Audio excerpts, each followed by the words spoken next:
എല്ലാവർക്കും പുതിയൊരു വീഡിയോയിലേക്ക് സ്വാഗതം. ഞാനിപ്പോൾ നമ്മുടെ കൊല്ലം റെയിൽവേ സ്റ്റേഷനാണ്. അപ്പോൾ കൊല്ലത്തിപ്പോൾ കൊല്ലം തിരുവനന്തപുരം പാസഞ്ചറിനുള്ളിൽ നിന്നാണ് ഞാൻ ഇൻട്രോ എടുക്കുന്നത്. കുറേ ആയാലും നമ്മുടെ ചാനലിൽ നമ്മൾ വീഡിയോസൊക്കെ അപ്ലോഡ് ചെയ്തിട്ട് അപ്പോൾ ഇന്നൊരു ചെറിയൊരു വീഡിയോയുടെ ആയിരിക്കും ഇത് നമ്മളെല്ലാവരും മറന്നു പോയിട്ട്. കൊല്ലത്ത് നിന്ന് തൃശ്ശൂർ വരെ നമ്മുടെ ജനശതാബ്ദിക്ക് പോകുന്ന വീഡിയോ ആണ്. അപ്പോൾ പുറത്ത് നല്ല മഴയാണ്. അപ്പോൾ പ്ലാറ്റ്ഫോമിൽ നിന്ന് ഇൻട്രോ എടുക്കാൻ പറ്റില്ല, സ്റ്റേഷൻ്റെ പുറത്ത് നിന്ന് ഇൻട്രോ എടുക്കാൻ പറ്റില്ല. ഇത് നമുക്ക് ഈ വണ്ടിയുടെ കിടക്കുന്നുണ്ടായിരുന്നു. അപ്പോൾ ഇതിനകത്ത് കയറി ഇൻട്രോ എടുക്കാതിരിച്ചു. അപ്പോൾ എല്ലാവർക്കും പുതിയൊരു വീഡിയോയിലേക്ക് സ്വാഗതം. അപ്പോൾ ഇവിടെ നമ്മുടെ പുതിയ വന്ദേ ഭാരത്, അതായത് മംഗലാപുരം തിരുവനന്തപുരം വന്ദേ ഭാരത് 16 കോച്ചിലേക്ക് അപ്ഗ്രേഡ് ആയല്ലോ. അപ്പോൾ ആ പുതിയ വന്ദേ ഭാരതാണ് ഇപ്പോൾ പോകുന്നത്. അപ്പോൾ ഇത് ഏതാണ്ട് 2 മണിക്കൂർ 13 മിനിറ്റ് ഡിലേ ആയിട്ടാണ് അപ്പോൾ ഈ വണ്ടി ഓടിക്കൊണ്ടിരിക്കണേ. അപ്പോൾ ഇത് കൊല്ലത്ത് വന്നു. ഇപ്പോൾ ഇത് വണ്ടി ജസ്റ്റ് ഇവിടെ നിന്ന് എടുത്ത് പോവുകയാണ്. നമ്മുടെ വണ്ടി വരുന്നുണ്ടോ, ലൈറ്റൊക്കെ ഓണാക്കി ഇട്ടിട്ട്. ഇപ്പുറത്ത് കാണുന്ന നമ്മുടെ ശബരിയാണ്.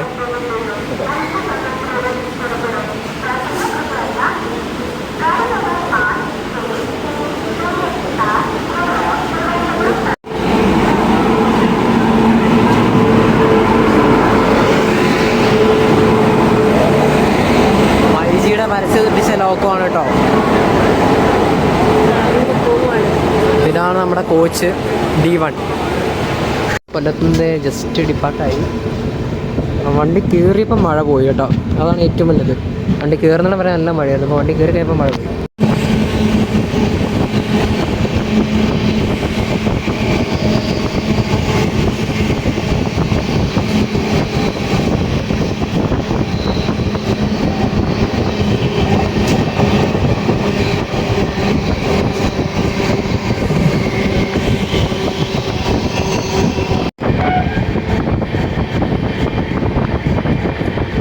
മൺട്രോത്തുരുത്ത് സ്റ്റേഷൻ സ്കിപ്പ് ചെയ്തുകൊണ്ടിരിക്കുകയാണ്.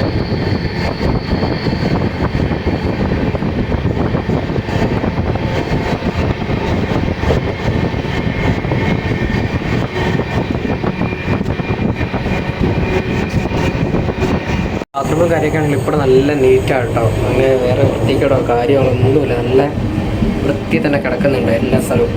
അവർ നല്ല വൃത്തിക്ക് തന്നെ മെയിൻറ്റെയിൻ ചെയ്യുന്നുണ്ട്. അടിപൊളിയായിട്ട് തന്നെ കൊണ്ടുപോകുന്നുണ്ട്. കായംകുളത്ത് നിന്ന് എടുത്ത് കോട്ടയം ലൈനിലോട്ട് കയറിക്കൊണ്ടിരിക്കുകയാണ്. കായംകുളം സ്റ്റേഷനിലേക്ക് ഈ വീഡിയോ എടുക്കാൻ പറ്റിയില്ല.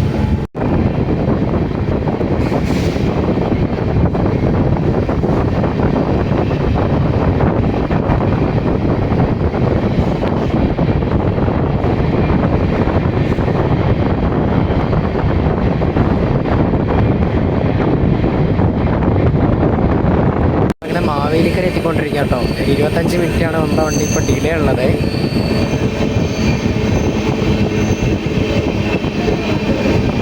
നമ്മൾ ചെങ്ങന്നൂർ എത്തിയിട്ടോ. അവിടെ ഒരുപാട് ആൾക്കാരെ കയറാനുണ്ട്.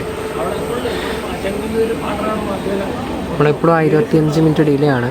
4:45 വണ്ടിയാണ്. അപ്പം സമയം 5:15 5:10 കഴിഞ്ഞു. അപ്പോഴാണ് ഇവിടെ ചെങ്ങന്നൂർ എത്തിയത്.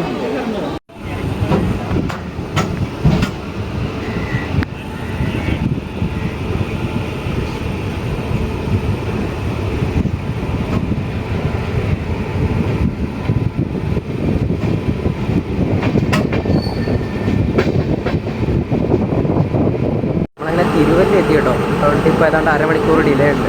അപ്പോൾ കോഴിക്കോട് ജനശതാബ്ദി ഇന്ന് 3 മണിക്കൂർ ഡിലേ ആയിട്ടാണ് തിരുവനന്തപുരത്ത് നിന്ന് പുറപ്പെട്ടത് റീഷെഡ്യൂൾ ചെയ്തിട്ട്. അപ്പോൾ അത് തിരിച്ച് തിരുവനന്തപുരത്ത് വരുന്നത് 3 മണിക്കൂർ ഡിലേ ആണ്. നമ്മൾ ഇങ്ങോട്ട് വരുന്ന ജനശതാബ്ദി നല്ല ഡിലേ ആണ്. 1 മണിക്കൂർ എടുത്തിട്ടാണ്. അപ്പോൾ പരപ്പനങ്ങാടി എന്നാണ് പോയിട്ട് വേണം.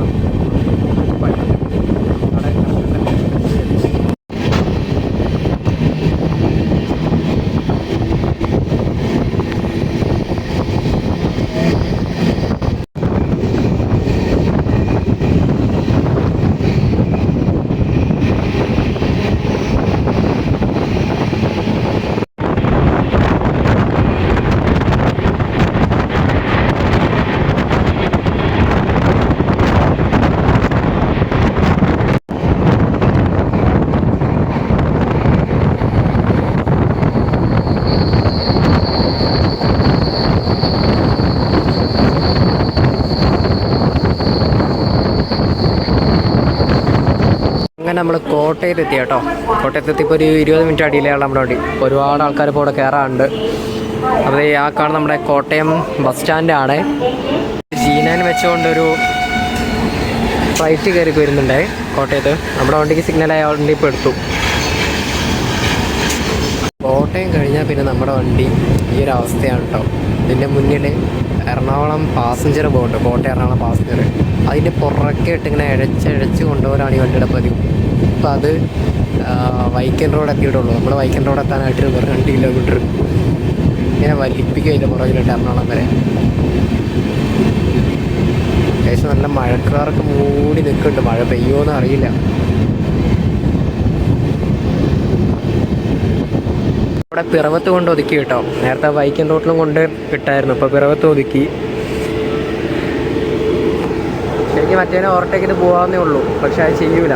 അതിൻ്റെ പുറകിൽ ഇങ്ങനെ പോയിക്കൊണ്ടിരിക്കും വണ്ടി. അതെന്താണെന്ന് എനിക്കറിയില്ല. ശരിക്കും ആ വണ്ടീനെ ഓവർടേക്ക് നമുക്ക് സുഖമായിട്ട് കയറി പോവാം. കാരണം അത് എറണാകുളം ടൗണിലേക്കല്ല വരുന്നത്, അത് എറണാകുളം ജംഗ്ഷനിലേക്കാണ് വരുന്നത്. നമ്മൾ എറണാകുളം ടൗണിലേക്ക്. അപ്പോൾ മുന്നിലെത്തേണ്ട വണ്ടി അതാണെങ്കിൽ പോലും നമുക്ക് രണ്ട് സ്റ്റേഷനുണ്ട്. ശരിക്കും വണ്ടിക്ക് കയറി പോകാമെന്നുള്ളൂ, പക്ഷേ അതിൻ്റെ പുറകിൽ പോകും. ഒരു പക്ഷേ ടൈം ഉള്ളതുകൊണ്ടായിരിക്കും നമുക്ക് ഏതാണ്ട് കോട്ടയത്തു നിന്ന് എറണാകുളം വരെ 1 മണിക്കൂർ 25 മിനിറ്റ് ഉണ്ട്. അത് ഓടിയെടുക്കാനായിരിക്കും ഇങ്ങനെ ഇട്ട് വലിപ്പിക്കുന്നത്. സ്ലാക്ക് ടൈം ഉള്ളതുകൊണ്ടേ എല്ലാം ഉണ്ടോ. ഇത് വെറുത്ത് കിട്ടും സത്യം പറഞ്ഞാൽ. ഇരുന്നിട്ട് ഇതിൻ്റെ സീറ്റ് അറിയാമല്ലോ നമ്മുടെ അവസ്ഥ. അതിൻ്റെ ഫസ്റ്റ് ഇന്നോക്ക റണ്ണിൻ്റെ വീഡിയോ എടുത്തിട്ടുണ്ടായിരുന്നു, അപ്പോൾ അതിൻ്റെ ലിങ്ക് ഞാൻ കൊടുക്കാം. അപ്പം അന്ന് തന്നെ പറഞ്ഞാണ് ഇതിൽ സീറ്റിൻ്റെ അവസ്ഥ. നമ്മളൊരു 10 മിനിറ്റ് ഡിലേ ആയിട്ട് അങ്ങനെ നമ്മൾ എറണാകുളത്ത് കൊണ്ട് എത്തിച്ചിട്ട് നമ്മുടെ വണ്ടി എറണാകുളത്ത് കിടക്കുകയാണ്. 10 മിനിറ്റാണ് ഇപ്പോൾ ഡിലേ ഉള്ളത്.